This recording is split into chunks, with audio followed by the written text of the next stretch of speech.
Hello everyone, I hope you all are fine and doing well. मैं हूं Deepak from Learno hub, a free learning platform जहां पे आप पढ़ सकते हैं maths, chemistry, physics, biology absolutely for free only at learnohub.com।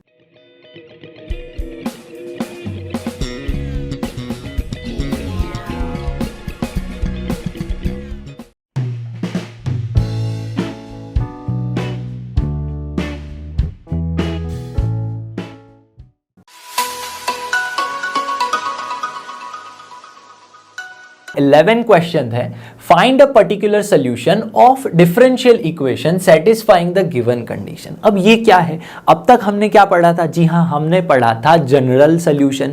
ठीक है, ये क्या है? Particular solution. इसमें क्या होता है? सेम प्रोसेस करनी है आपको जनरल सोल्यूशन की। ठीक है, जो भी गिवन डिफरेंशियल इक्वेशन है उसमें सारी y की टर्म्स को dy के साथ, x की टर्म्स को dx के साथ, फिर इंटीग्रेटिंग बोथ दी साइड्स ये करना है। लास्ट में सिर्फ एक चेंज करना है, जो भी आपका जनरल इक्वेशन आया है उसमें y और x की वैल्यू को पुट कर देंगे। ठीक है, जिससे हमें कोई पर्टिकुलर वैल्यू मिल जाएगी। क्लियर है? चलिए देखते हैं। इक्वेशन है हमारे पास यहाँ पे x cube plus x square plus x plus 1 dy by dx, ये हमें गिवन है। इज इक्वल टू क्या गिवन है? 2x स्क्वायर प्लस एक्स, ये हमारे पास है। ठीक है, अब इसका क्या कर सकते हैं? सारी ही x की टर्म्स को dx के साथ लेके जाएंगे, तो हमारे पास बच जाएगा dy is equal to 2x square plus में x अपॉन में, यहां पे देखिए इन दोनों में से अगर मैं x स्क्वायर को कॉमन निकाल लूं, क्या करूं? x स्क्वायर को कॉमन निकाल लूं तो बचेगा क्या? जी हाँ, x प्लस 1 बचेगा, यहां पे भी x प्लस 1 बचेगा। तो अल्टीमेटली आपको क्या मिल जाएगा? x plus 1 into x square plus 1, ये मिल जाएगा। यहां पे क्या हो गया? dx हो गया। ये बात एकदम क्लियर है। ठीक है, अब क्या करेंगे? Integrating both the sides. Integrating both the sides करेंगे तो यहां पे ये टर्म को देखिए, इसका हम डायरेक्टली इंटीग्रेशन नहीं कर पाएंगे, एक फॉर्मूला लगानी पड़ेगी। क्या होगी वो फॉर्मूला? देखिए 2x square plus x upon में x plus 1 into x square plus 1, ये तो कौन सा फॉर्म हो गया? px प्लस क्यू अपॉन में, जी हाँ, x plus a, x plus b, x square plus a, ऐसा वाला फॉर्म हो गया। तो हम क्या कर सकते हैं? हम लिख सकते हैं a अपॉन का x प्लस 1 प्लस में bx प्लस c अपॉन में क्या है? एक्स स्क्वायर प्लस 1, तो वो हमने लिख लिया एक्स स्क्वायर प्लस 1। अब क्या करेंगे? जी हाँ, एलसीएम ले लेंगे इन दोनों का, तो अल्टीमेटली एलएचएस आरएचएस में दोनों ही जो डिनोमिनेटर होंगे दोनों साइड वो कैंसल आउट हो जाएंगे। तो बचेगा क्या? सिर्फ और सिर्फ 2x square plus x is equal to a into x square plus 1 plus में क्या होगा यहाँ पे? bx के साथ x प्लस 1, मतलब क्या होगा? x प्लस 1 इंटू एक्स हो गया एक्स स्क्वायर प्लस एक्स, ये हो गया। ठीक है, अब क्या होगा? c के साथ x प्लस 1, मतलब c of x plus 1, c into x plus 1, ये बात ठीक है। अब डिनोमिनेटर तो कैंसल आउट हो गए। अब आपको करना क्या है? यहाँ पे देख सकते हैं आप 2x square plus x is equal to, यहाँ पे x स्क्वायर है, यहाँ पे भी x स्क्वायर है, तो हम लिख सकते हैं a plus b into x square. ठीक है, अब जो x वाली टर्म्स है उनको साथ लेकर आते हैं, यानी कि हमें मिलेगा यहाँ पे b मिलेगा और c मिलेगा, तो b plus c into x. अब जो कांस्टेंट टर्म है उनकी बात करते हैं। कौन सी है कांस्टेंट टर्म? a प्लस में c, a प्लस में c। अब देखिए क्या दिख रहा है आपको? एक्स स्क्वायर और उसका कोएफिशिएंट, x और उसके कोएफिशिएंट, ठीक है, और कांस्टेंट टर्म्स दिख रही हैं। तो कंपेयर कर लेंगे हम दोनों ही साइड्स को। क्या करेंगे? कंपेयर करेंगे तो हमें मिल जाएगा a plus b is equal to, x square का कोएफिशिएंट है हमारे पास 2, यहाँ पे ये बात क्लियर है। फिर क्या मिलेगा? b plus c is equal to 1 मिल जाएगा। और जो a प्लस सी है कांस्टेंट है, लेकिन LHS में कोई भी कांस्टेंट है ही नहीं, तो हमें मिलेगा a प्लस में c इज इक्वल टू 0। ये मिल गए हमें 3 इक्वेशन। ठीक है, 3 इक्वेशन मिल गए। यहां पे मैं इसे नाम दे देता हूं इक्वेशन 1, ये आपका हो गया इक्वेशन 2, ये हो गए आपके इक्वेशन a, ये b एंड सी, ये 3 इक्वेशन अलग से हो गए। अब इन तीनों को अगर हम सॉल्व करें a, b और c को, तो सीधी सी बात है। देखिए हम क्या कर सकते हैं? a माइनस बी करें। क्या करते हैं? a माइनस बी, तो क्या होगा? ये b कैंसल आउट हो जाएगा, तो हमें मिलेगा सिर्फ और सिर्फ a माइनस सी। 2 माइनस 1 क्या हो जाएगा? 1 हो जाएगा। ठीक है, अब देखिए ये जो इक्वेशन सी है उसको हम यहाँ पे ऐड कर दें, मतलब a plus c is equal to क्या है 0, हमने ऐड कर दिया इस इक्वेशन के साथ, तो a की वैल्यू मिल जाएगी, c कैंसल आउट हो गया, तो a की वैल्यू क्या मिलेगी 2a इज इक्वल टू 1, तो a मिल गया आपको 1/2। देखिए a की वैल्यू मिल चुकी है। अब अगर a की वैल्यू मिली है तो हमें b और c भी मिल जाएगा इजीली। तो चलिए देखते हैं कैसे मिलेगा, वो फाइंड करते हैं। ये देखिए a 1/2 है। अब a 1/2 को हम क्या करेंगे, इक्वेशन a में पुट करें तो b की वैल्यू क्या मिलेगी 2 - 1/2। ठीक है, 2 - 1/2। तो अल्टीमेटली अगर मैं काउंट ना करूं तो b की वैल्यू क्या मिल जाएगी, आपको मिल जाएगी 3/2। ठीक है, डायरेक्टली ऐसे हर बार वैल्यू पुट करके, अब तो 12th में है तो इतना ज़्यादा क्या, जी हाँ, सीधा सब वैल्यूज पुट करके मैं नहीं समझा रहा, आपको समझ लेना पड़ेगा। a 1/2 है तो b क्या हो जाएगा 3/2। इसी तरह अगर b 3/2 है या फिर a ही 1/2 को हम यहाँ पुट करें तो c क्या आ जाएगा -1/2 आ जाएगा। क्या आ जाएगा, माइनस का 1/2, c इज इक्वल टू -1/2 हमें मिल गया है। ये बात भी क्लियर है। अब समझिए a, b और c की वैल्यू है, इक्वेशन 1 और 2 है, तो हम क्या लिख सकते हैं, फ्रॉम 1 और 2 हम क्या लिख सकते हैं, समझिएगा, ये आपका इक्वेशन 1 था। dy का इंटीग्रेशन करेंगे तो हमें क्या मिल जाएगा, जी हाँ y मिल जाएगा। ये बात क्लियर है। अब देखिए इंटीग्रल यहाँ पे है, ये 2x² प्लस x की जो वैल्यूज हैं वो तो ये रही। ठीक है, तो हम क्या लिख सकते हैं, y is equal to integral क्या है a अपॉन x प्लस 1, मतलब 1/2 अपॉन में x प्लस 1। ठीक है, प्लस में क्या है हमारे पास bx, प्लस में bx, b क्या है, अब देखिए b की वैल्यू है 3/2, तो हम पुट कर देंगे 3/2x, 3/2 इंटू x अपॉन में क्या है हमारे पास, देखिए x² प्लस का 1। ठीक है, तो यहाँ पे लिख लेंगे x² प्लस का 1, प्लस में c है, c क्या है -1/2, क्या है हमारे पास c -1/2 है, जिसको हम लिख सकते हैं -1/2 अपॉन x² प्लस 1। तो यहाँ पे लिख लिया -1/2 अपॉन में x² प्लस 1। ठीक है, ये सारी ही वैल्यू हम कहाँ से लाए, a इक्वेशन 1 और इक्वेशन 2 का यूज किया और a b c की वैल्यूज पुट कर दी। ठीक है, तो यहाँ पे dx भी लिखना पड़ेगा, क्या हो गया, ये आपका dx हो गया, और तीनों ही टर्म्स का हमें क्या करना है, इंटीग्रेशन करना है। तो हमें मिल जाएगा यहाँ पे y इज इक्वल टू 1/2 बाहर आ गया, इंटीग्रल dx अपॉन में x प्लस 1, प्लस में 3/2 भी बाहर आ जाएगा, इंटीग्रल x अपॉन में x² प्लस 1, ये हो गया। ठीक है, अब यहाँ पे क्या है, -1/2 है तो प्लस माइनस क्या हो गया, माइनस का 1/2 इंटीग्रल dx अपॉन में क्या हो गया यहाँ पे, जी हाँ x² प्लस 1, और यहाँ पे भी क्या होगा, देखिए dx तो आएगा ही सारी ही टर्म्स में। अब समझिए ये 1 अपॉन x प्लस 1 है, उसका तो लॉग हो जाएगा। यहाँ पे x² प्लस 1 है, जी हाँ 1 अपॉन a² प्लस x² होता है tan इनवर्स, तो यहाँ पे भी tan इनवर्स लग जाएगा। सिर्फ अगर इसकी बात करें तो देखिए ये क्या है x² प्लस 1, जिसका डेरिवेटिव क्या होता है 2x होता है, तो यहाँ पे मैं अगर 2 मल्टीप्लाई कर दूँ तो यहाँ पे डिवाइड करना पड़ेगा। ठीक है, मतलब 1/2 पुट करना पड़ेगा बाहर। ठीक है, तो 2 मल्टीप्लाई किया, 2 डिवाइड कर दिया, तो देखिए ये क्या हो गया, f dash of x upon fx। तो हमें पता है जब f dash of x upon fx dx होता है तो हम क्या पुट कर देते हैं, जी हाँ log x पुट कर देते हैं। तो बस अब सारी ही जो टर्म्स है उनका हमें इंटीग्रेशन पता है, तो क्या मिल जाएगा, y is equal to 1/2 log of x plus 1, फिर 3/4 प्लस में क्या है 3/4 log ऑफ x² प्लस 1, ये दूसरी टर्म मिल गई।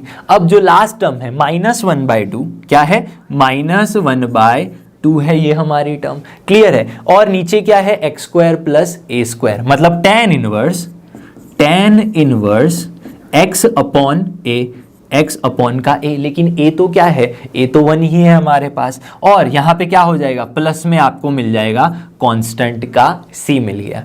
ठीक है, तो यहाँ पे हम क्या कर सकते हैं, अगर सारी ही टर्म्स में से मैं 4 कॉमन निकाल लूँ तो हमें क्या मिल जाएगा, यहाँ पे 1/4 मिल जाएगा। ठीक है, 4 कॉमन निकाल लिया नीचे से।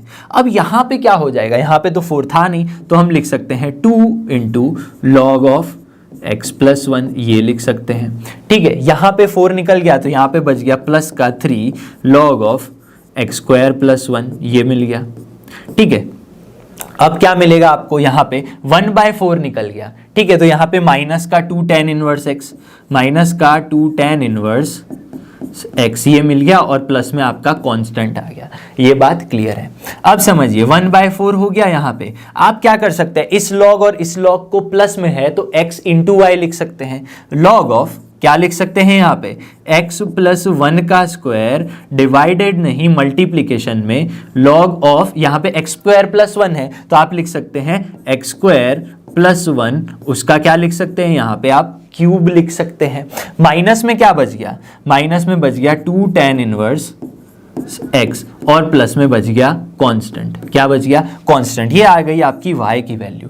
अब क्या करना है, देखिए यहाँ पे गिवन है y is equal to 1 when x is equal to 0। x की वैल्यू क्या पुट कर देनी है, 0 पुट कर देनी है, और y की वैल्यू 1 पुट कर देनी है। तो हमें क्या मिलेगा, ये 1 हो गया, यहाँ पे 1/4 हो गया। देखिए यहाँ पे अगर मैं 0 पुट करूं, x की वैल्यू क्या पुट करनी है, 0, तो 0 प्लस 1 1 हो गया, यहाँ पे भी 0 प्लस 1 1 हो गया। तो log 1 मिला हमें, क्या मिला भाई, log 1 मिला।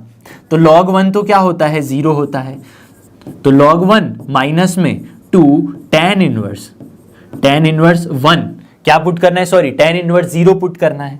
यहाँ पे क्या पुट करना है, 0 पुट करना है। यहाँ पे क्या हो गया, प्लस का c हो गया। अब देखिए यहाँ पे 1 है, 1/4 log 1 क्या हो गया, 0 हो गया। tan इनवर्स 0 भी क्या होता है, 0 ही होता है। तो आपको ये पूरी की पूरी वैल्यू 0 हो गई, तो c की वैल्यू अल्टीमेटली क्या आ गई, 1 ही आ गई। c की वैल्यू हमें मिल गई है 1। तो बस c की वैल्यू यहाँ पे क्या करेंगे, 1 पुट कर देंगे तो आपका आंसर आ जाएगा। तो यहाँ पे मैं आंसर की जगह पे बस यहाँ पे पुट कर देता हूं 1। तो ये जो है आपका y is equal to this, वो आपका बन गया आंसर। सिर्फ c की जगह पे क्या लाना है आपको, c की जगह पे 1 लेकर आना है, ठीक है। चलिए अब नेक्स्ट क्वेश्चन देखते हैं। क्वेश्चन 12 है, find a particular solution of differential equation satisfying the given condition. तो जैसे फर्स्ट क्वेश्चन सॉल्व किया, ये भी सिमिलर वैसे ही सॉल्व करना है। क्या करेंगे, सबसे पहले सारी y की टर्म्स को dy के साथ, जो यहाँ पे है ही नहीं, और बाकी x की टर्म्स को dx के साथ लेके आएंगे, ठीक है। तो क्या होगा यहाँ पे, dy is equal to dx upon में x into x square minus 1, ये हमें मिल गया। अब जब भी पर्टिकुलर सॉल्यूशन फाइंड करना होता है क्या करेंगे, इस टाइप का करके आपको बोथ साइड्स क्या करना पड़ेगा, इंटीग्रेशन लेना पड़ेगा। तो यहाँ पे ये जो टर्म है 1 upon x into x square minus 1, इसको आप क्या लिख सकते हैं, इसको हम क्या करेंगे, एक्स स्क्वायर माइनस 1 के पार्ट कर देंगे। मतलब क्या हो जाएगा, 1 upon x into x minus 1 into x plus 1, ये हो गया। ये बात क्लियर है। अब अगर आपके पास 1 अपॉन में x plus a, x minus a, x plus b, इस टाइप के क्या हो, जी हाँ, इस टाइप की टर्म्स हो, तो हम क्या करते हैं, उसको आप लिख सकते हैं कुछ इस तरह से। मतलब a अपॉन का x प्लस में b अपॉन का x माइनस 1 प्लस में c अपॉन x प्लस 1, ऐसा हम लिख सकते हैं। ये इक्वेशन 1 मान लीजिए और इसे इक्वेशन 2 मान लेते हैं। ये बात क्लियर है। तो देखिए इन दोनों पे गौर कीजिए, आपको यहाँ पे 1 मिलेगा और ये टर्म्स कैंसल आउट हो जाएंगे। क्यों, अगर आप एलसीएम लेंगे तो नीचे डिनोमिनेटर में ये तो सेम हो गए, तो ऊपर क्या होगा, ऊपर आपको मिलेगा a into x minus 1 into x plus 1, मतलब एक्स स्क्वायर माइनस 1 मिल जाएगा। प्लस में b के साथ क्या मल्टीप्लाई होगा, x और x प्लस 1, मतलब x इंटू एक्स प्लस 1 करेंगे तो एक्स स्क्वायर प्लस एक्स हो जाएगा।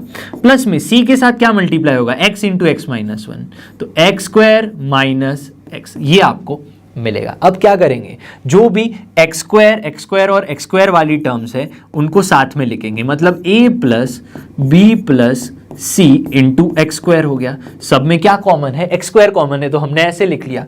फिर क्या है, यहां पे देखिए b minus c into x, क्योंकि बी एक्स प्लस में यहाँ पे c into minus x minus c x हो गया, दोनों में से x कॉमन निकल गया। फिर a into minus 1 minus a, जो एक कांस्टेंट है, तो हमें कुछ इस तरह से मिल गया। तो आपको देखिए यहाँ पे क्या हो रहा है, यहाँ पे आप देख सकते हैं एक्स स्क्वायर का कोएफिशिएंट क्या है, a प्लस बी प्लस सी है। जो लेफ्ट हैंड साइड में अगर आप देखें कुछ है ही नहीं, सिर्फ और सिर्फ कांस्टेंट का 1 है, तो ये वैल्यू क्या हो गई, 0 हो गई। b minus c, is equal to ये भी 0 हो गया। क्या कर रहे हैं हम, एक्स स्क्वायर का कोएफिशिएंट, फिर एक्स का कोएफिशिएंट, फिर कांस्टेंट, ये सब कंपेयर कर रहे हैं एलएचएस आरएचएस में। तो लास्ट में आपको जो माइनस ए है वो क्या मिल जाएगा, 1 मिल जाएगा।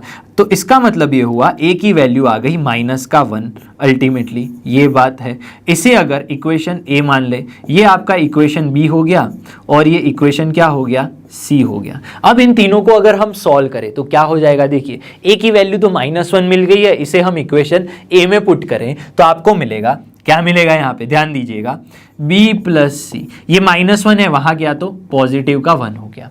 अब देखिए क्या है हमारे पास, और b minus c is equal to 0, b minus c is equal to 0, दोनों को ऐड कर दें तो b plus b 2b is equal to क्या हो गया, 1 हो गया। तो b की वैल्यू क्या हो गई, 1/2 हो गई, b की वैल्यू हो गई 1/2। तो अब क्या बची, सिर्फ और सिर्फ c की वैल्यू फाइंड करनी है। अगर b 1/2 है तो देखिए यहाँ पे 1/2 पुट करें तो c भी क्या आ जाएगा, 1/2 ही आएगा, c की वैल्यू भी क्या हो जाएगी, 1/2 ही हो जाएगी। तो अगर a, b और c की वैल्यूज का हम यूज करें और इक्वेशन 1, 2 में पुट करें, इक्वेशन 1, 2 का भी यूज करें, क्या यूज करें, इक्वेशन 1 और 2, तो देखिए क्या होता है, ये integration dy is equal to क्या है, इंटीग्रेशन dx अपॉन में या फिर 1 अपॉन में x into x square minus 1, 1 upon में x into x square minus 1, तो अल्टीमेटली ये है। तो आप क्या लिखेंगे, a अपॉन में, लेकिन a तो क्या है देखिए -1 अपॉन में x, फिर क्या है प्लस में b है, b मतलब 1/2 अपॉन में क्या है x -1, तो हमने यहाँ पे x -1 पुट कर दिया। लास्ट में है c मतलब प्लस में, c क्या है देखिए ध्यान से, c भी है 1/2 तो यहाँ पे पुट कर दिया 1/2 अपॉन में क्या है x + 1, तो यहाँ पे भी x + 1 हो गया। और बचा क्या dx, तो हमने यहाँ पे क्या पुट कर दिया, dx पुट कर दिया। बस अब तो इंटीग्रेशन कर लेना है, तो dy का इंटीग्रेशन क्या हो जाएगा, y हो जाएगा, प्लस में यहाँ पे इज इक्वल टू में क्या हो गया, माइनस में dx अपॉन का x, सबको अलग अलग इंटीग्रेशन दे देते हैं। तो यहाँ पे क्या होगा, प्लस में 1/2 इंटीग्रल dx अपॉन का x -1 प्लस में 1/2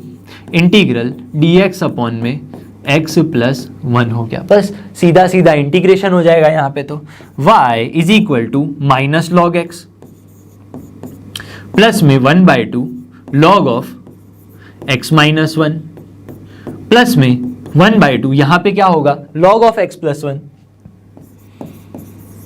तो यहां पे हो गया लॉग ऑफ x + 1, कुछ इस तरह से मिल गया। देखिए सारी ही जो टर्म्स है कैसी है, लॉग में, तो हम सब क्या करेंगे, लॉग को एक साथ कैसे लिखेंगे समझिएगा। यहाँ पे y इज इक्वल टू, मैं सब में से क्या कॉमन निकाल लूँ, 1/2 कॉमन निकाल लूँ, तो यहाँ पे क्या हो जाएगा, 1/2 कॉमन हो गया। तो यहाँ पे आप क्या लिख सकते हैं, माइनस का 2 log x प्लस में log x -1 प्लस में log x + 1, ये हम लिख सकते हैं। ये बात क्लियर है, ठीक है। लेकिन एक और चीज हमें रखनी है, क्या रखनी है, देखिए जैसे ही हमने क्या किया, इंटीग्रेशन किया, हमने कांस्टेंट नहीं रखा था, तो यहाँ पे भी दोनों ही टर्म्स में क्या आ जाएगा, कांस्टेंट आ जाएगा। ये बात क्लियर है। अब y इज इक्वल टू 1/2 आप क्या रख सकते हैं, log x + y - z का मतलब क्या होता है, वो होता है log of x into y, मतलब x -1 इंटू एक्स + 1 क्या होगा, x² -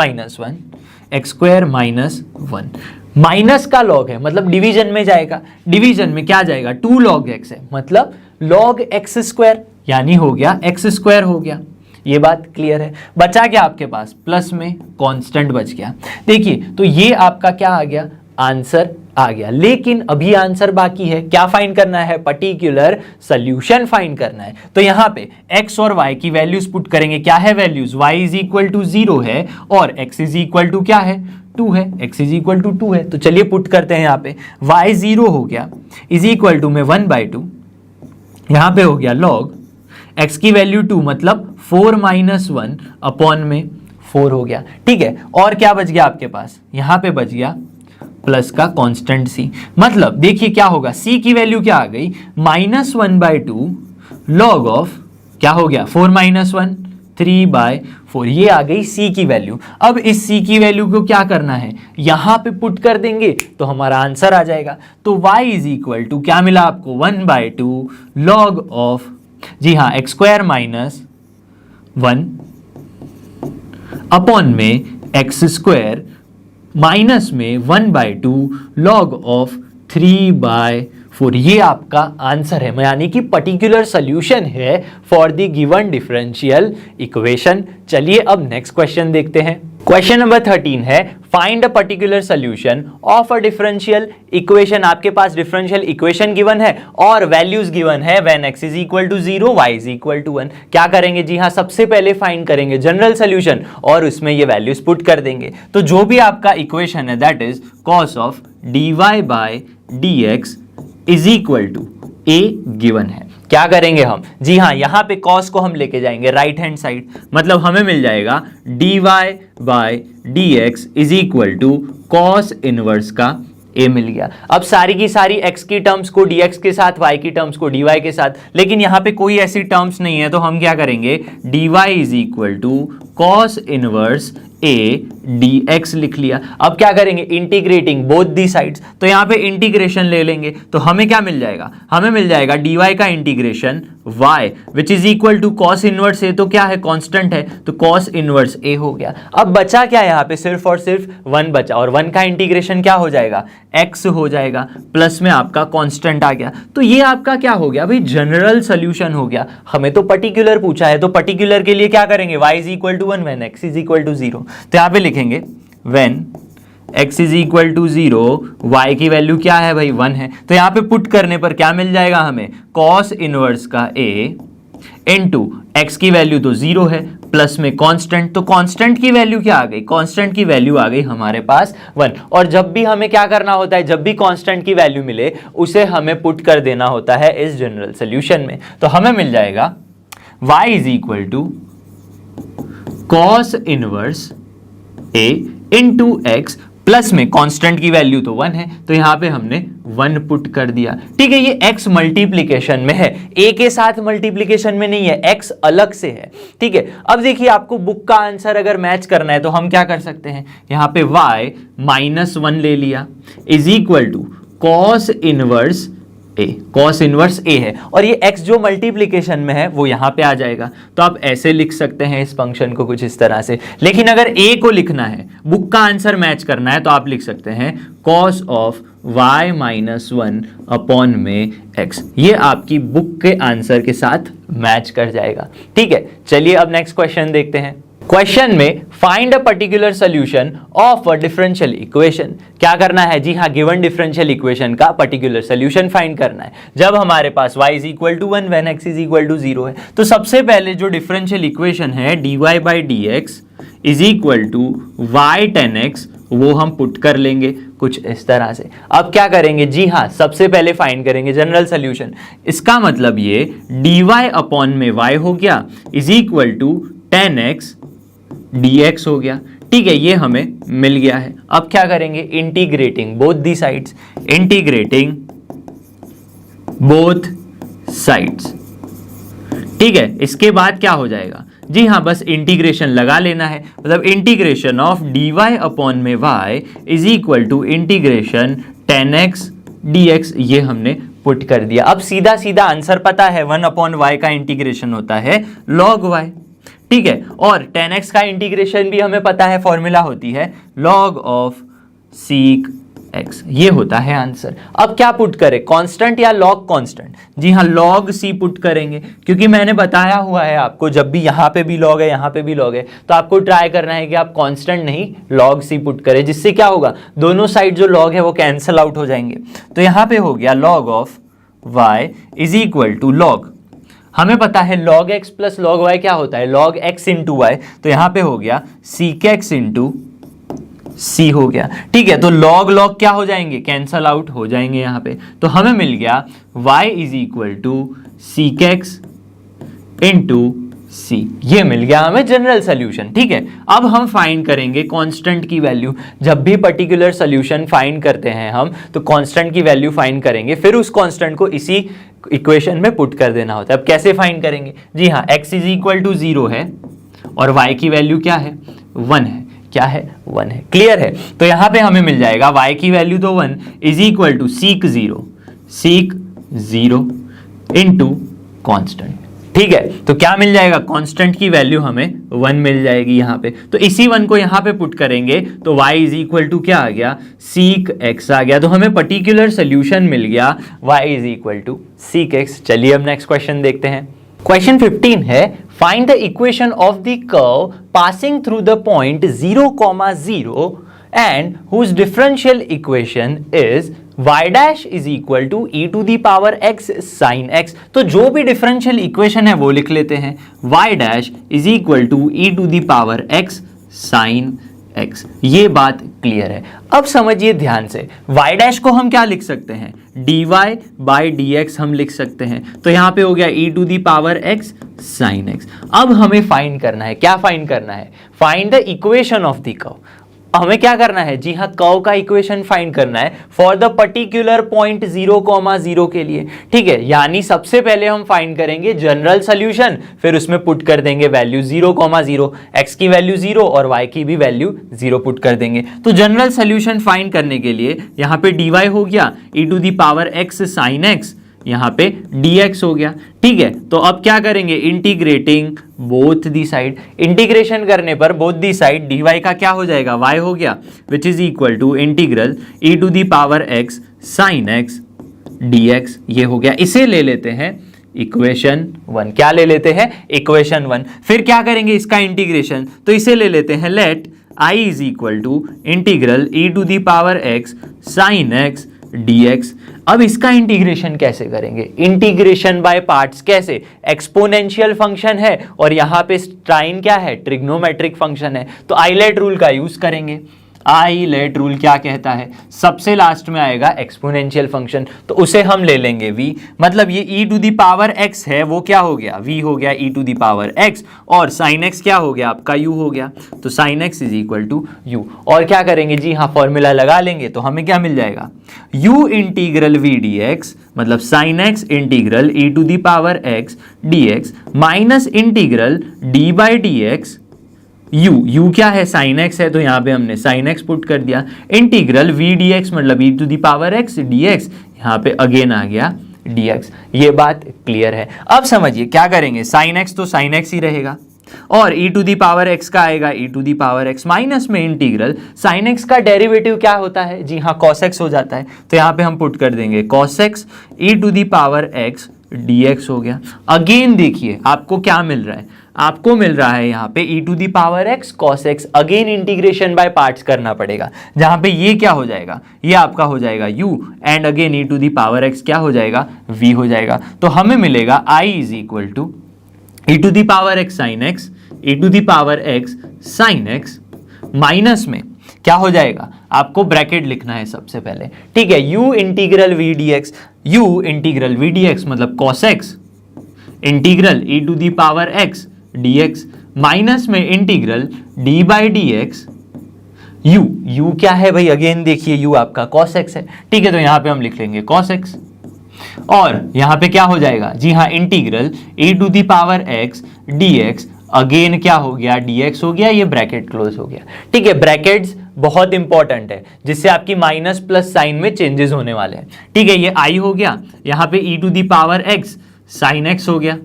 ठीक है, माइनस में क्या होगा, cos x तो cos x ही रहेगा, e to the power x का integration again e to the power x, यहां पे minus d by d x cos x. भाई d by d x cos x क्या होता है, माइनस का साइन x, तो यहां पे माइनस था तो अल्टीमेटली हो जाएगा प्लस। तो इंटीग्रल क्या मिल गया जी हाँ, साइन x मिल गया, sine x e to the power x मिल गया, यहां पे dx हो गया। ये बात समझ में आ रही होगी सबको। अब देखिए ये i है is equal to e to the power x sine x minus में e to the power x cos x। ये बात क्लियर है। अब ध्यान से समझिएगा, ये माइनस प्लस क्या हो गया, यहां पे माइनस हो गया। ठीक है, अब ये देखिए sine x e to the power x dx तो क्या है, यहां पे देखिए sine x e to the power x dx तो हमारा i था। ठीक है, तो यहां पे हम क्या पुट कर देंगे, i पुट कर देंगे। ये बात भी क्लियर है। माइनस i यहां पे आ जाएगा तो 2i हो गया, 2i is equal to e to the power x, common आ गया यहाँ पे क्या मिल गया, sine x minus cos x हो गया। ये भी क्लियर है। तो i की वैल्यू आ गई e to the power x sine x minus cos x divided by 2 ये मिल गया हमें। लेकिन हमें आई तो क्या था भाई, आई तो ये इंटीग्रेशन था, तो y की वैल्यू आ गई है, ये क्या आ गया, y आ गया। तो y क्या हो गया हमारा, e to the power x sine x minus cos x by 2 plus में। अब देखिए हमने इंटीग्रेशन तो किया हर बार, लेकिन कांस्टेंट नहीं रखा, तो आपको y में क्या करना है, जी हाँ कांस्टेंट रख देना है। ये बात क्लियर है। तो ये एक आपको क्या मिल गया, जनरल सॉल्यूशन मिला। क्या मिल गया भाई, जनरल सॉल्यूशन। अब हमें गिवन है कि जो पॉइंट है कौन सा है, 0,0 है, तो x एंड y क्या है, 0 है, तो एक्स वाई यहां पे 0 पुट करेंगे तो क्या मिलेगा हमें, ये 0 मिल गया, e to the power 0 sine 0 minus cos 0 upon में क्या हो गया 2 प्लस में c। तो ये बात क्लियर है। अब देखिए क्या होगा यहाँ पे, 0 इज इक्वल टू, ये तो 1 हो गया, साइन 0 क्या होता है 0, माइनस में 1/2 प्लस में कांस्टेंट का c, तो c क्या आ गया 1/2 आ गया, c की वैल्यू क्या आ गई 1/2 आ गई। बस इस c की वैल्यू 1/2 को यहाँ पुट कर देना है। तो अल्टीमेटली आपका आंसर क्या आएगा, y is equal to E to the power x into sine x minus cos x divided by 2 plus में c क्या है 1/2, तो बस 1/2 पुट कर देना है। चलिए अब नेक्स्ट क्वेश्चन देखते हैं। क्वेश्चन है for the differential equation x into y D y by d x x plus 2 into y plus 2। क्या करना है, इस डिफरेंशियल इक्वेशन के लिए हमें सोल्यूशन फाइंड करना है जब जो कर्व है हमारा वो पास हो रहा है 1,-1 पॉइंट में से। मतलब ये जो डिफरेंशियल इक्वेशन है x y D y by d x is equal to x plus 2 into y plus 2, इसका हमें सबसे पहले फाइंड करना है जनरल सोल्यूशन, फिर फाइंड करना है पर्टिकुलर सोल्यूशन, मतलब ये पॉइंट के लिए सोल्यूशन। तो सबसे पहले जनरल सोल्यूशन के लिए क्या होगा, डी वाई, ये y यहाँ पे है तो y की टर्म को हम इस साइड लेके आएंगे, तो यहाँ पे हो गया y प्लस 2, ठीक है। यहाँ पे लेके जाएंगे x की टर्म्स को, तो x plus 2 divided by x into क्या हो जाएगा यहाँ पे dx हो जाएगा, सीधी सी बात है। अब देखिए क्या करेंगे हम, y अपॉन में y प्लस 2 है तो इसका इंटीग्रेशन करना थोड़ा मुश्किल होगा, तो हम क्या करेंगे यहाँ पे प्लस 2 ऐड करेंगे और 2 को सब्ट्रैक्ट कर देंगे, तो मतलब प्लस 2 माइनस 2 कर दिया, जिससे क्या होगा देखिए y plus 2 divided by y plus 2 क्या हो गया 1 हो गया। हमें मिला यहाँ पे माइनस 2 अपॉन का y प्लस 2, यहाँ पे क्या हो गया dy हो गया, which is equal to x by x 1 plus में 2 बाय एक्स हो गया, यहाँ पे 2 बाय एक्स dx हो गया, ठीक है। अब क्या करते हैं, जी हाँ अब करते हैं इंटीग्रेटिंग बोथ दी साइड या फिर इंटीग्रेशन बोथ दी साइड्स, ठीक है। तो क्या हो गया यहाँ पे इंटीग्रेशन ले लेंगे हम with respect to y, integration करेंगे 1 का तो हमें मिल गया y माइनस में 2 y प्लस 2 का यहाँ पे क्या हो जाएगा log y प्लस 2, ठीक है। ये बात भी क्लियर है। 1 अपॉन वाई का क्या होता है log y होता है, तो इसे भी पूरा का पूरा हमने क्या मान लिया y मान लिया। इसी तरह 1 का इंटीग्रेशन x हो गया, 2 का कांस्टेंट है तो 2 बाहर आ गया, 1 अपॉन x का log x हो गया, log x हो गया, प्लस में आपका कांस्टेंट क्या आ गया c आ गया, ठीक है। अब क्या करेंगे हम यहाँ पे करेंगे y x को यहाँ पे लेके आएंगे, कांस्टेंट को भी यहाँ पे लेके आएंगे तो माइनस c हो गया, ठीक है। और सारी log की टर्म्स को एक साइड रखेंगे। देखिए ये 2 log x है तो जिसे हम लिख सकते हैं log x स्क्वायर, क्लियर है, ठीक है, समझ में आ रहा है। माइनस है तो वहां पे हो जाएगा प्लस, और ये 2 है वो पावर बन जाएगी, मतलब हो गया log y प्लस 2 स्क्वायर हो गया। जिसे और थोड़ा सिंप्लीफाई करके लिखे तो हमें क्या मिल जाएगा y minus x minus c is equal to log of, अब log x plus log y क्या होता है log x इंटू वाई होता है, तो हम यहाँ पे लिख सकते हैं log x square y plus 2 whole square, ये मिल गया हमें, ठीक है। कुछ इस तरह से हमें मिल गया है। अब क्या करेंगे, अब हम फाइंड करेंगे पर्टिकुलर सोल्यूशन। कैसे, जी हाँ हमारे पास कर्व जो है वो पासिंग हो रहा है 1,-1 में से, तो हम लिख सकते हैं कर्व पासिंग थ्रू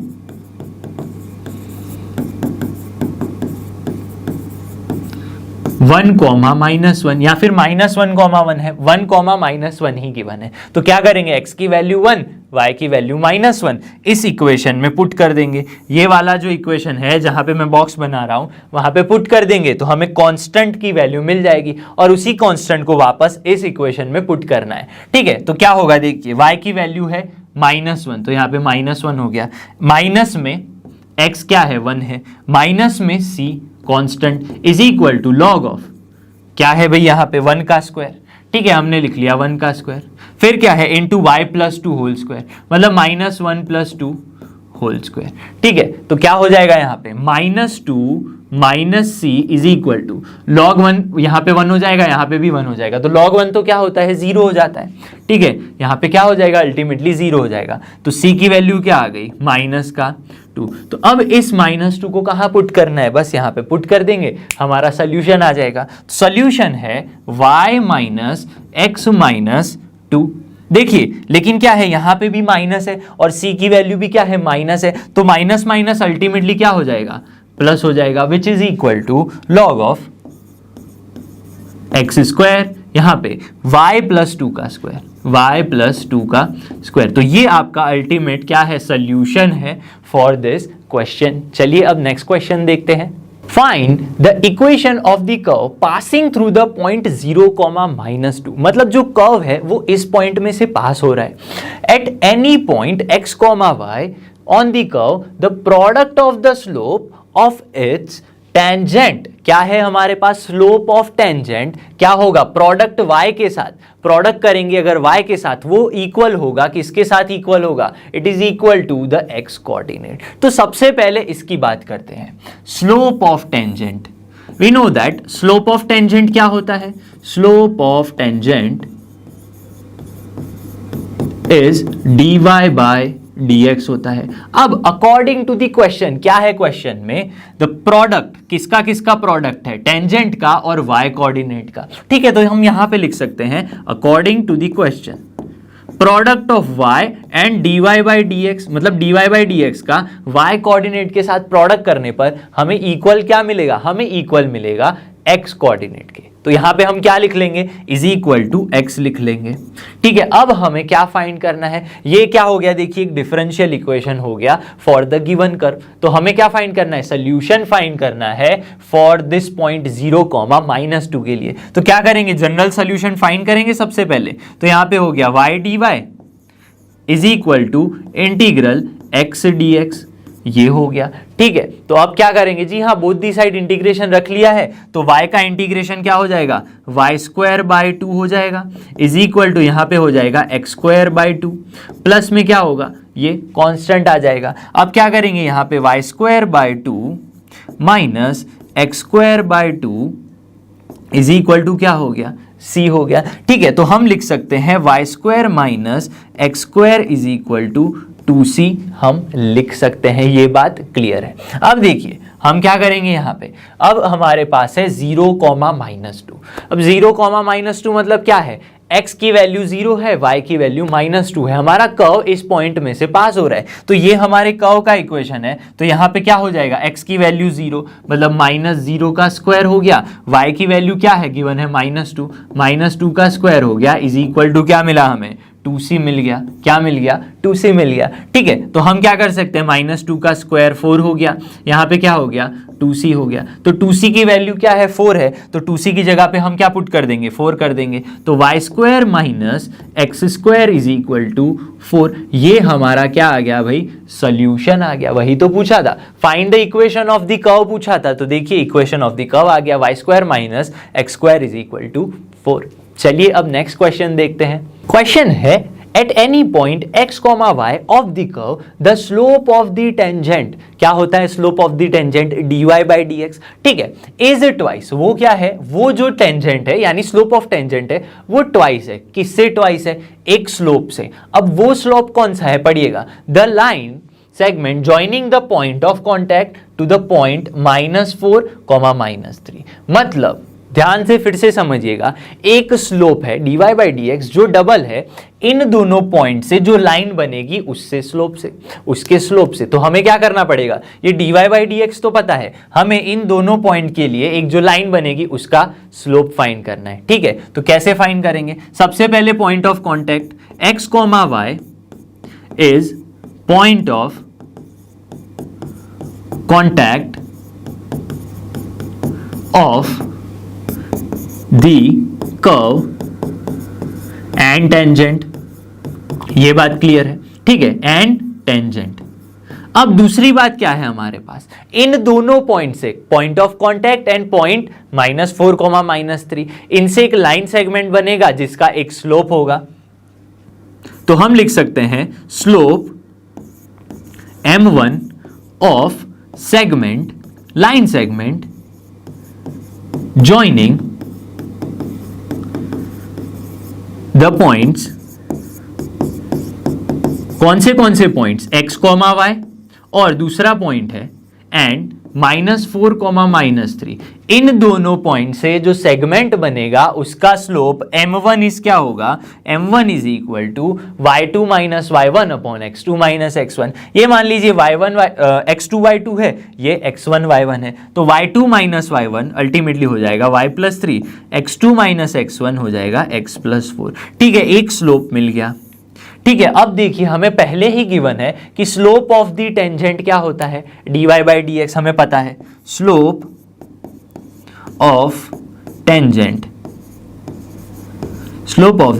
टेंजेंट क्या होगा, वो होगा m2 ले लेते हैं dy बाय dx, एक स्लोप ये हो गया। अब अकॉर्डिंग टू द क्वेश्चन हमें क्या पता है कि ये वाला जो स्लोप है dy बाय dx वो डबल है। मतलब अकॉर्डिंग टू द क्वेश्चन मैं लिखूं तो हमें मिलेगा 2m1 is equal to m2।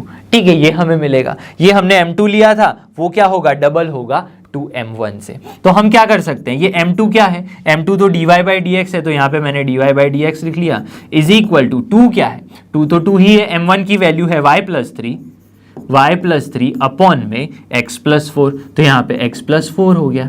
ये बात क्लियर है। अब क्या करना है, जी हाँ, इसका जनरल सोल्यूशन फाइंड कर लेंगे, फिर पर्टिकुलर फाइंड करेंगे -2, 1 के लिए। तो यहाँ पे आपको मिलेगा, क्या मिलेगा, dy अपॉन में y+3 is equal to 2 dx upon में x+4, ये मिल जाएगा इंटीग्रेशन बोथ दी साइड या फिर इंटीग्रेटिंग बोथ दी साइड्स। तो हमें यहां पे मिलेगा, देखिए क्या मिलेगा, ध्यान से समझिएगा, ये dy अपॉन y है, y+3 को मान लीजिए वो क्या है, y है, तो क्या होगा log y+3 हो गया। ये बात क्लियर है। यहां पे 2 का 2 ही रहेगा, 2 का 2 यहां पे क्या हो गया, log x+4 हो गया, प्लस में क्या आ जाएगा, log c आ जाएगा। ठीक है, ये क्या हो गया, log c कांस्टेंट। मैंने बताया था जब भी इतना log आए तो आपको कांस्टेंट नहीं रखना है, जी हाँ, log c रखना है। ठीक है, तो यहां पे आपको मिलेगा log y+3 is equal to log of x+4 का स्क्वायर हो गया। ठीक है, आगे 2 है तो ऊपर पावर में चला जाएगा, और log x plus log y क्या होता है, log x इंटू y क्या है, c है, तो कांस्टेंट रख लिया, तो दोनों ही साइड क्या हो जाएगा, log कैंसिल हो गया, तो y+3 is equal to x+4 square into c हो गया।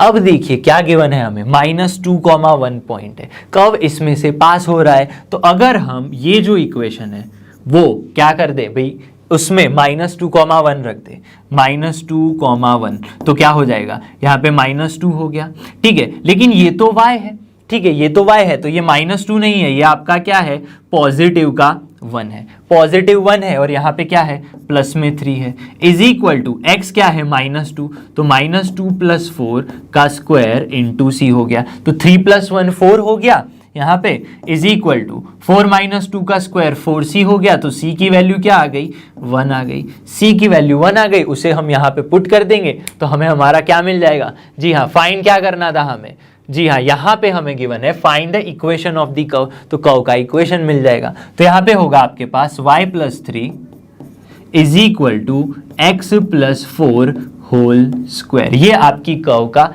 इक्वेशन आ गया। ठीक है, चलिए अब नेक्स्ट क्वेश्चन देखते हैं। क्वेश्चन है the volume of spherical balloon being inflated changes at constant rate. मतलब एक बलून है जिसका वॉल्यूम क्या हो रहा है, चेंज हो रहा है। ठीक है, मतलब rate of change of volume है। ठीक है, तो if initially its radius is 3 units, मतलब स्टार्टिंग में बलून की रेडियस 3 है, अब वॉल्यूम चेंज हो रहा है, 3 सेकेंड के बाद उसी की रेडियस 6 यूनिट्स हो रही है। क्या हो रहा है, 6 यूनिट्स हो रही है। तो हमें क्या फाइंड करना है, we have to find the radius of balloon after t seconds. तो यहाँ पे बात हो रही है rate of change of volume की, तो हम अज्यूम कर लेते हैं rate of change of volume bk। ठीक है, कांस्टेंट अज्यूम कर लिया, rate of change of volume क्या होगा, k होगा। अब rate of change of volume क्या होता है, dv/dt, वो कितना हमने अज्यूम किया, k है। अब v मतलब क्या, किसी का वॉल्यूम। ठीक है, किसका वॉल्यूम? जी हाँ, स्फेयर का वॉल्यूम। स्फेयर का वॉल्यूम क्या होता है? 4/3 पाई आर क्यूब, यही तो होता है, इज इक्वल टू के हो गया। ठीक है, अब क्या करेंगे? जी हाँ, अब करेंगे डिफरेंशिएशन, क्योंकि यहाँ पे डी है तो डेरिवेटिव निकालने पे हमें मिल जाएगा 4/3 कांस्टेंट बाहर, पाई का पाई, अगेन आर क्यूब का हो जाएगा 3r² और r का हो गया dr, और ये जो dt है वो वहाँ चला जाएगा तो आपको मिल जाएगा k dt। क्या मिल जाएगा? k dt मिल जाएगा। ठीक है, ये 3 कैंसल आउट हो गया तो हमें मिल गया यहाँ पे 4 pi into r² dr is equal to k dt हो गया। ठीक है, हमें क्या फाइंड करना है? हमें फाइंड करना है रेडियस आफ्टर t सेकेंड्स, लेकिन उसके लिए कोई इक्वेशन चाहिए। ये हमारा डिफरेंशियल इक्वेशन है तो हम इसका क्या फाइंड करेंगे? जनरल सोल्यूशन, मतलब इंटीग्रेटिंग बोथ साइड्स। तो हमें क्या मिल जाएगा? ये 4 पाई r² का इंटीग्रेशन हो जाएगा r³ डिवाइडेड बाई 3, k का कांस्टेंट है तो कांस्टेंट बाहर आ जाएगा। यहाँ पे क्या है? 1 है, 1 का integration with respect to t क्या हो जाएगा? t हो जाएगा, तो kt प्लस में c। हमें कुछ इस तरह से इक्वेशन यानी जनरल सोल्यूशन मिल गया। अब हमारे पास क्वेश्चन में गिवन है कि इनिशियली रेडियस क्या थी? 3 यूनिट्स थी। तो हम क्या करेंगे? इनिशियली मतलब t इज इक्वल टू 0 पे रेडियस क्या थी? रेडियस थी 3 यूनिट्स। ठीक है, तो इन सारी वैल्यूज को इस इक्वेशन में पुट करेंगे तो हमें मिलेगा 4 पाई इंटू r³ r तो 3 है तो 3 का cube divided by 3 is equal to क्या है हमारे पास? k, t की वैल्यू 0 है, प्लस में कांस्टेंट आ गया। ठीक है, तो अल्टीमेटली आपको आंसर क्या मिलेगा? यहाँ पे देखिए 3 का क्यूब 27 डिवाइडेड बाय 9, 9 4 जा 36, तो यहाँ पे c कांस्टेंट क्या आ गया? 36 पाई आ गया। ठीक है, अब ये k इंटू 0 तो जी हाँ 0 ही हो जाएगा, तो c की जो वैल्यू होगी वो यहीं से 36 पाई आएगी। इसी तरह हमारे पास और क्या गिवन है कि 3 सेकेंड बाद मतलब t इज इक्वल टू 3 पे रेडियस क्या हो जाती है? रेडियस हो जाती है 6 यूनिट्स। ये बात क्लियर है। अब इन्हीं वैल्यूज को अगेन इस इक्वेशन में पुट करेंगे तो क्या मिलेगा? देखिए 4 पाई इंटू 6 का cube divided by 3 is equal to k into t क्या है? अब जी हाँ, t की वैल्यू है 3, तो यहाँ पे हमने 3 पुट कर दिया, प्लस में क्या है हमारे पास? देखिए c क्या है? कांस्टेंट, जो हमें क्या मिला यहाँ पे? 36 पाई, तो 36 पाई हम यहाँ पे पुट कर देंगे, ये हो गया 36 पाई। यहाँ तक क्लियर है। अब इसका मल्टीप्लीकेशन करेंगे, 6 का क्यूब इंटू 4 क्या आ जाएगा? 864 pi divided by 3 is equal to 3k plus 36 pi, ये हो गया आपके पास। ठीक है, इसको डिवाइड करते हैं तो हमें मिलेगा, क्या मिलेगा? 3 2 जा 6, ठीक है 3 2 जा 6 हो गया, यहाँ पे 26, 3 8 जा 24 हो गया, अगेन क्या मिला? जी हाँ 24, 2 3 8 जा तो 288 pi minus 36 pi is equal to 3k, ये हमें मिल जाएगा। ठीक है, तो अल्टीमेटली 288 माइनस 36 करेंगे तो 8 माइनस 6 2 हो गया, अगेन 8 माइनस 3 5 हो गया, 252 पाई मिल गया इज इक्वल टू 3k।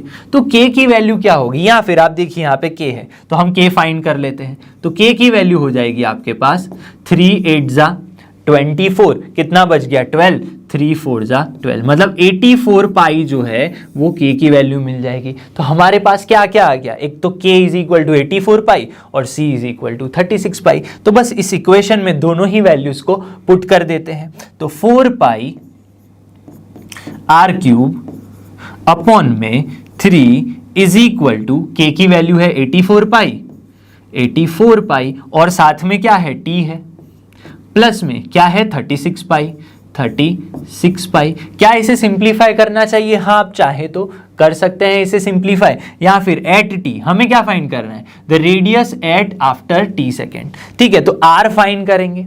ठीक है, r फाइंड कर लेंगे कि r क्या होगी। चलिए, तो r फाइंड करने के लिए हम क्या कर सकते हैं? यहाँ पे 4 पाई बाय 3 वैसे ही रखेंगे, r³। इन दोनों में से कॉमन क्या आ सकता है? एक तो आप निकाल सकते हैं 12 कॉमन निकाल सकते हैं, 12 पाई कॉमन निकाल सकते हैं, तो 12 पाई कॉमन निकाल लिया तो यहाँ पे बच गया 70 प्लस 3 बच गया। ये बात क्लियर है। तो ये पाई पाई क्या हो गया? कैंसल आउट हो गया। ठीक है, यहां पे क्या हो जाएगा? 4 डिवाइडेड बाय 12 बाय 4 क्या हो जाएगा? 3 हो जाएगा। तो यहां पे ऐसा आप कर सकते हैं, r³ इज इक्वल टू क्या हो जाएगा? 12 3 जा 36 डिवाइडेड बाय 4 क्या हो जाएगा, 9 हो जाएगा। तो आपको मिल जाएगा 9 70 प्लस 3, ये मिल गया। अब देखिए r cube is equal to क्या हो गया, 63t प्लस 27, ये मिल गया आपको। अब हमें तो रेडियस फाइंड करनी थी, तो रेडियस है यहाँ पे क्या है, आर क्यूब है, तो आर की वैल्यू क्या हो जाएगी, 63t प्लस 27 की पावर 1/2। तो 8t रेडियस क्या हो गई, 63t प्लस 27 उसकी पावर, देखिए यहाँ पे क्यूब था, हमने क्या रखा, 2 रखा, तो 2 नहीं 1/3 पावर आएगा, यानी क्यूब रूट आ जाएगा। ठीक है, चलिए अब नेक्स्ट क्वेश्चन देखते हैं। क्वेश्चन है यहाँ पे, in a bank principal increases continuously at the rate of R% per year. एक बैंक में कुछ प्रिंसिपल अमाउंट रखी हुई है, वो R% पर ईयर के हिसाब से बढ़ रही है। Find the value of R, आपको फाइंड करना है रेट ऑफ इंटरेस्ट। कब फाइंड करना है, ₹100 डबल इटसेल्फ इन 10 ईयर्स। अगर 10 साल में जो ₹100 थे वो डबल हो जाए, ठीक है, तो आपका रेट ऑफ इंटरेस्ट कितना होना चाहिए जिससे वो डबल हो जाए, ये आपको फाइंड करना है। ठीक है, तो यहां पे हम अज्यूम कर लेंगे let P R and T be principal, rate of interest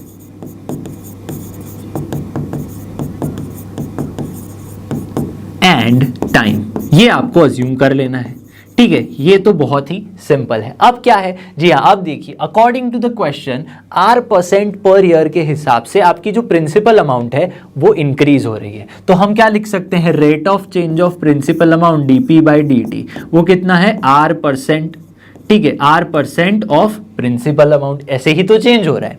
ठीक है, तो dp/dt सेम टू सेम हो गया अगेन। अब R% को आप लिख सकते हैं R/100 इंटू P। अब ये एक डिफरेंशियल इक्वेशन दिख रहा है आपको, जिसका हमें क्या फाइंड करना है, सोल्यूशन फाइंड करना है। जिसके लिए हमें क्या करना पड़ेगा, जी हाँ, हम कर सकते हैं dp अपॉन में P की सारी टर्म्स एक साइड और R/100 है, यहाँ पे हमने dt लिख लिया, इंटीग्रेटिंग बोथ दी साइड्स। अब dp अपॉन P क्या हो जाएगा, वो हो जाएगा log P। क्या हो गया, log P हो गया। अब R/100 dt के लिए कांस्टेंट है, तो वो R/100 ही रहने वाला है। बच गया 1 का इंटीग्रेशन क्या हो जाएगा, t हो जाएगा। तो यहाँ पे RT/100 आ जाएगा, प्लस में आपका कांस्टेंट आ गया। क्या आ गया, कांस्टेंट आ गया। अब समझिए हम क्या कर सकते हैं, इसको हम लिख सकते हैं, यहाँ पे p है, log राइट हैंड साइड चला गया, ये log राइट हैंड साइड चला गया तो एक्सपोनेंशियल फंक्शन बन गया, यहाँ पे RT/100 हो गया, प्लस में c हो गया, मतलब e to the power RT/100 plus में c मिल गया। ये क्या आ गया, आपकी प्रिंसिपल आ गई। अब क्वेश्चन में और क्या गिवन है, देखिए find the value of R, rate of interest he find करना है। ₹100 डबल, सबसे पहले 100 रुपीज है, प्रिंसिपल अमाउंट स्टार्टिंग में कितनी थी बैंक में, 100। तो हम क्या बोल सकते हैं, at t is equal to 0, जी हाँ, प्रिंसिपल अमाउंट कितनी है, 100 है, तो ये दोनों ही वैल्यूज यहाँ पे पुट कर देंगे, तो हमें क्या मिल जाएगा, P की वैल्यू तो 100 है, e to the power R तो R ही है, T की वैल्यू क्या है, 0 अपॉन में 100, तो R इंटू 0 अपॉन 100 प्लस में यहाँ पे क्या आ गया, C आ गया, जिसे आप क्या लिख सकते हैं, 100 is equal to E to the power, ये तो 0 हो गया, into e to the power C आप लिख सकते हैं। ठीक है, तो अल्टीमेटली आपको 100 is equal to E to the power C ये मिल गया है। अब क्या गिवन है, ध्यान से देखिए, आपको गिवन है डबल इटसेल्फ इन 10 ईयर्स, मतलब ये जो प्रिंसिपल अमाउंट थी वो हो रही है डबल। मतलब क्या हो रहा है यहाँ पे, आप देख सकते हैं, क्या देख सकते हैं भाई, t is equal to 10 years, 10 साल में प्रिंसिपल अमाउंट डबल हो गई, पहले 100 थी तो डबल मतलब 200 हो जाएगी, तो यहाँ पे 200 हो गई। अब इसी इक्वेशन में इन दोनों वैल्यूज को पुट करेंगे तो हमें क्या मिल जाएगा, हमें मिल जाएगा p की जगह पे 200 is equal to E to the power r into t क्या है 10, तो 10r लिख सकते हैं। ठीक है, 10r लिख दिया, अपॉन में क्या आ गया 100, प्लस में c है, प्लस में c को आप क्या लिख सकते हैं, e to the power c लिख सकते हैं। ये बात भी क्लियर है, जिससे आपको क्या मिल जाएगा, ये 200 हो गया is equal to E to the power r/10 r/10 ही तो मिल गया, और e⁻c हमने क्या फाइंड किया था, वो तो हमने 100 फाइंड किया था, ठीक है। तो यहाँ पे 100 हो गया, तो हमें मिल गया e⁻r/10 इज इक्वल टू 200/100, मतलब क्या हो गया, 2 मिल गया हमें। क्या मिल गया भाई, 2 मिल गया। लेकिन यहाँ पे एक्सपोनेंशियल है और क्वेश्चन में देखिए हमें गिवन है log 2 की वैल्यू, तो हम क्या करेंगे, r/10 is equal to exponential वहां गया तो हमें मिल गया log 2 मिल गया। क्या मिल गया भाई, log 2 मिल गया। लेकिन log 2 की तो वैल्यू गिवन है, क्या गिवन है log 2 की वैल्यू 0.6931, यही तो गिवन है, ठीक है। तो r क्या हो गया, आपको मिल गया 6.931 r की वैल्यू, लेकिन ये क्या आएगा, परसेंटेज में ही आएगा, ठीक है। रेट ऑफ इंटरेस्ट क्या हो गया, 6.931%। जब इतना रेट ऑफ इंटरेस्ट होगा तब आपके 100 रुपीज जो है वो 10 साल में डबल हो जाएंगे, ठीक है। चलिए अब नेक्स्ट क्वेश्चन देखते हैं। क्वेश्चन है यहाँ पे, in a bank principal increases continuously at the rate of 5% per year. ये पिछले क्वेश्चन की तरह ही है, क्या है, वहां पे क्या था, r% पर ईयर था, यहाँ पे क्या है 5% पर ईयर। मतलब कि हर साल जो प्रिंसिपल अमाउंट है वो 5% के रेट ऑफ इंटरेस्ट के साथ बढ़ रहा है, ठीक है।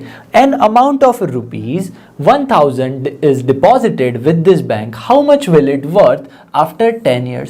मतलब स्टार्टिंग में इनिशियली अगर 1000 रुपीज डाले हैं तो 10 साल के बाद वो अमाउंट, प्रिंसिपल अमाउंट कितनी हो जाएगी वो हमें फाइंड करना है, ठीक है। तो सबसे पहले क्या लिखेंगे हम, जी हाँ, let P R and T be principal, rate of interest and time.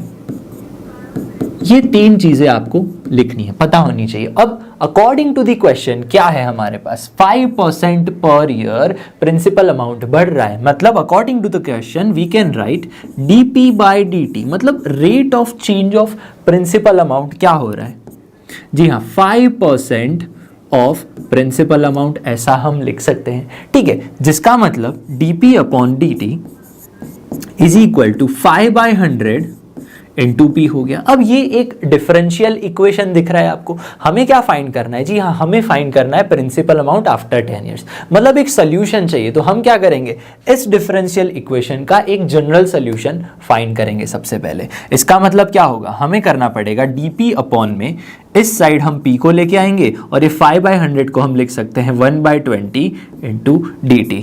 यहाँ पे हम क्या करेंगे, integrating both the sides, both sides हमने इंटीग्रेशन लेना पड़ेगा क्योंकि जनरल सॉल्यूशन फाइंड करना है, ठीक है। dp/p आपका हो जाएगा log p, क्या हो जाएगा वो log p हो जाएगा। इसी तरह 1/20 जो है वो तो कांस्टेंट है तो वो तो वैसे ही रहेगा 1/20 बाहर आ जाएगा। अब बच गया 1, क्या बचा, 1/20 के साथ 1 ही तो बचा, तो 1 का इंटीग्रेशन क्या हो गया, जी हाँ विथ रिस्पेक्ट टू dt, वो t ही हो जाएगा। तो यहाँ पे 1 इंटू टी क्या हो जाएगा, जी हाँ t हो जाएगा। तो t/20 क्या बच गया, यहाँ पे कांस्टेंट आ गया, क्या आ गया, कांस्टेंट। अब देखिए यहाँ पे log p है जिसको आप लिख सकते हैं p is equal to e⁻t/20 plus में c, ठीक है। तो ये हो गई प्रिंसिपल अमाउंट, जहां में पावर क्या है, जी हाँ e की पावर है t/20 प्लस कांस्टेंट का c।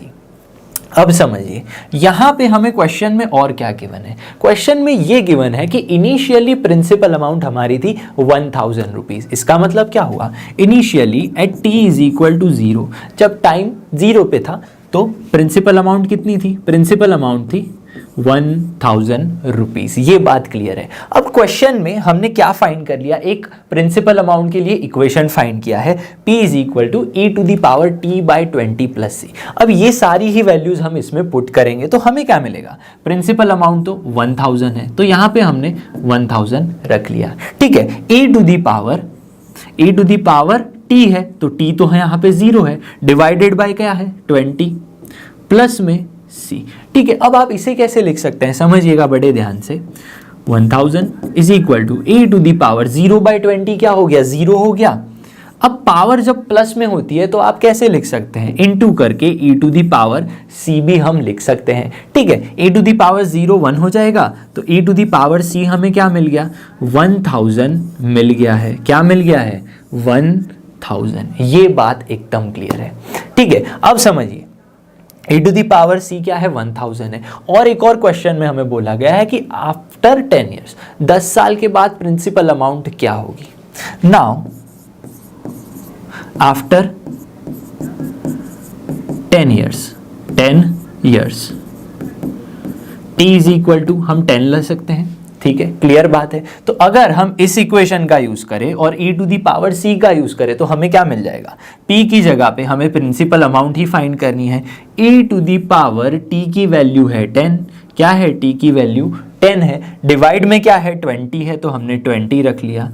अब यहाँ पे प्लस में c है तो हम क्या पुट कर सकते हैं e to the power c, ऐसे डायरेक्टली हम पुट कर सकते हैं, ये बात क्लियर है, ठीक है। p is equal to e to the power 10/20 को आप लिख सकते हैं e टू दी पावर 1/2, ये भी क्लियर है। अब e to the power c हम लेके आए थे 1000, यही तो लेके आए थे, बस यहाँ पे आकर स्टॉप हो गए हम। अब देखिए क्वेश्चन में हमें गिवन है e टू दी पावर 0.5। अब 0.5 मतलब क्या होता है, 1/2 ही होता है, तो e की पावर 1/2 का आंसर हमें गिवन है 1.648। तो प्रिंसिपल अमाउंट क्या हो गया 1.648 इंटू 1000, ठीक है, जिसका आंसर क्या आएगा, सीधी सी बात है, प्रिंसिपल अमाउंट आपका आ गया 1648 रुपीज।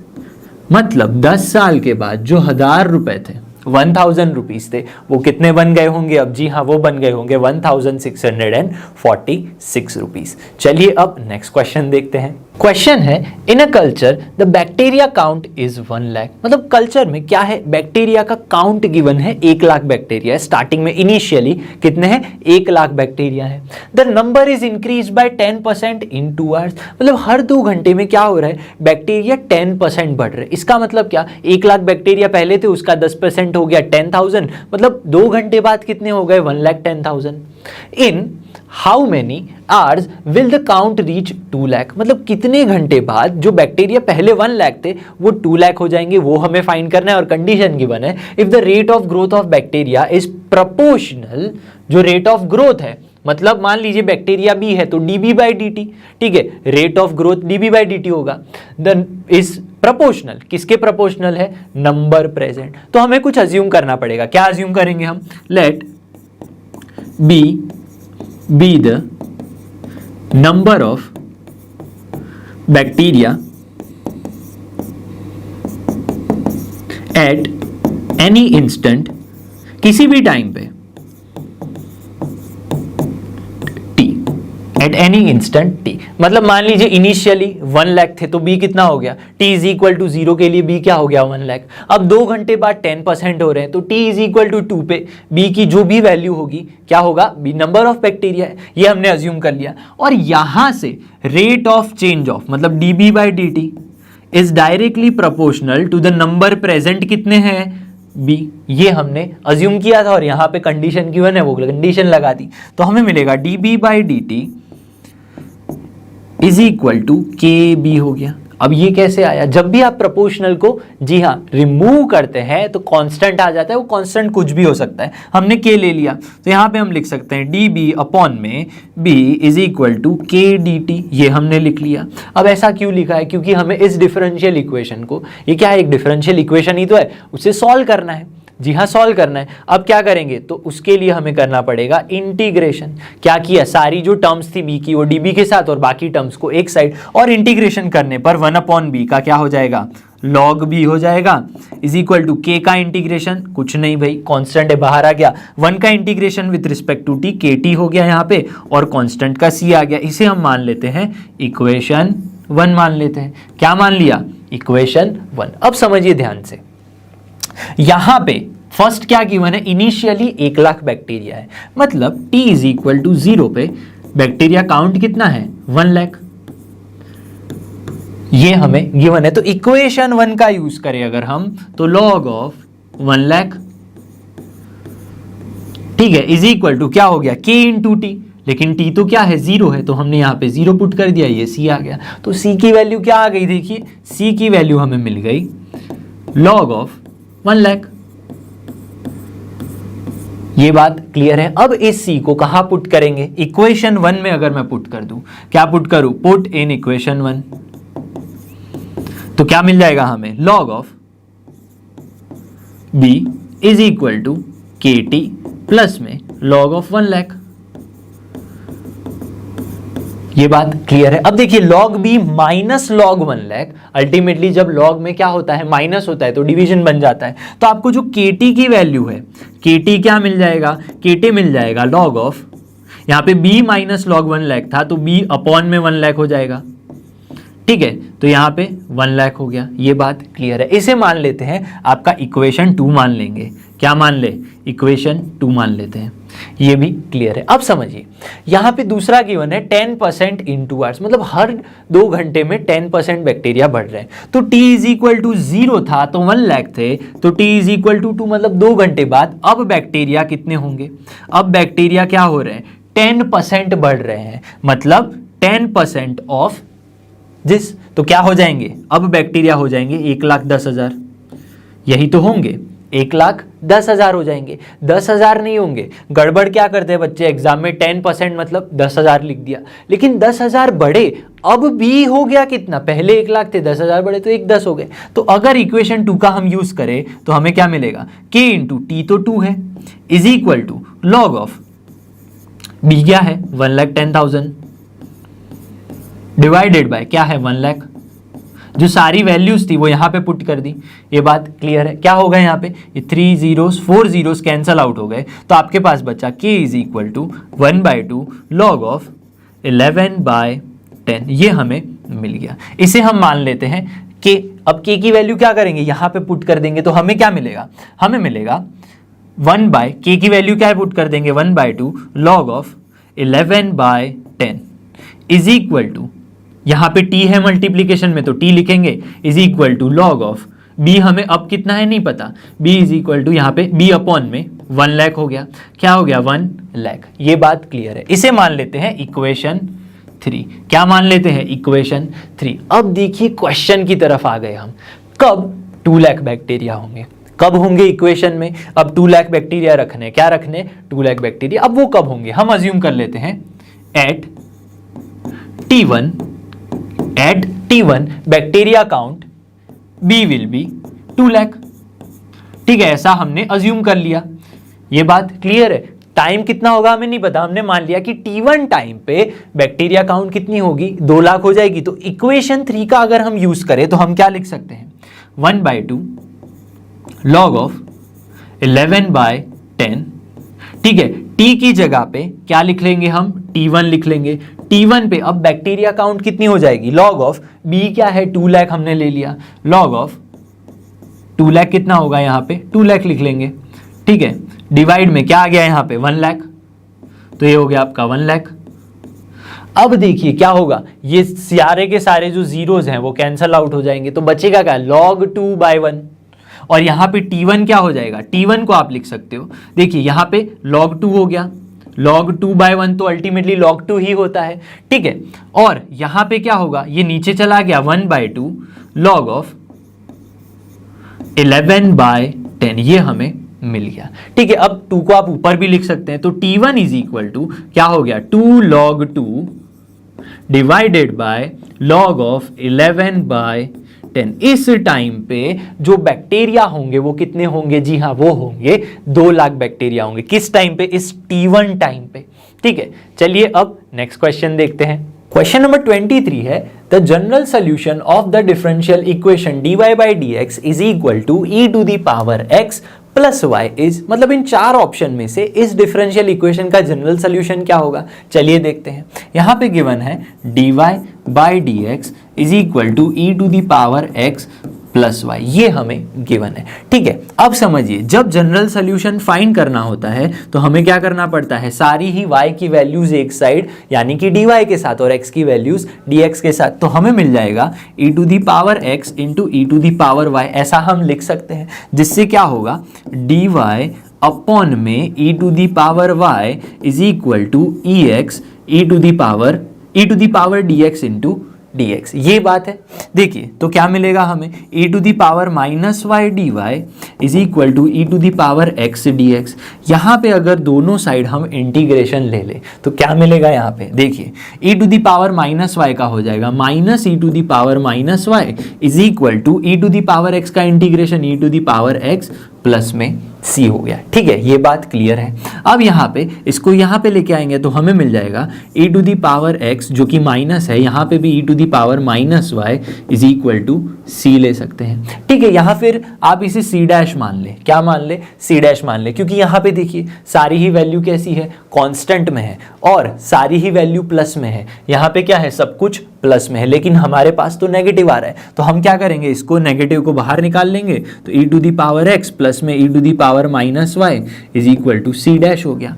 अब e to the power x plus e to the power minus Y is equal to minus c dash हो गया। तो हम लिख सकते हैं e टू दी पावर यहाँ पे minus Y minus c dash को हमने मान लिया कि वो c है, क्योंकि कांस्टेंट तो कुछ भी हो सकता है, पॉजिटिव नेगेटिव हम कुछ भी रख सकते हैं। तो यहाँ पे हमने ले लिया minus c dash is equal to c मान लिया। तो चलिए चेक करते हैं कि कौन सा ऑप्शन राइट है हमारे पास। यहाँ पे गिवन है e to the power x plus e to the power minus y. देखिए यहाँ पे x plus e to the power minus y, option A ही है वो आपका आंसर है। यहाँ पे तो दोनों पॉजिटिव है, यहाँ पे x नेगेटिव है, जबकि हमारे पास y नेगेटिव होना चाहिए, यहाँ पे दोनों नेगेटिव है। तो अल्टीमेटली जो ऑप्शन ए है हमारा आंसर है। आई होप कि आज जो हमने क्वेश्चन सॉल्व किए आपको अच्छे से समझ में आ गए होंगे। मैं मिलूंगा आपसे अगले वीडियो में, तब तक आप रिवीजन कीजिए, नोट्स बनाइए और जुड़े रहिए लर्नो हब के साथ, क्योंकि लर्नो हब फ्री है पर बेस्ट है।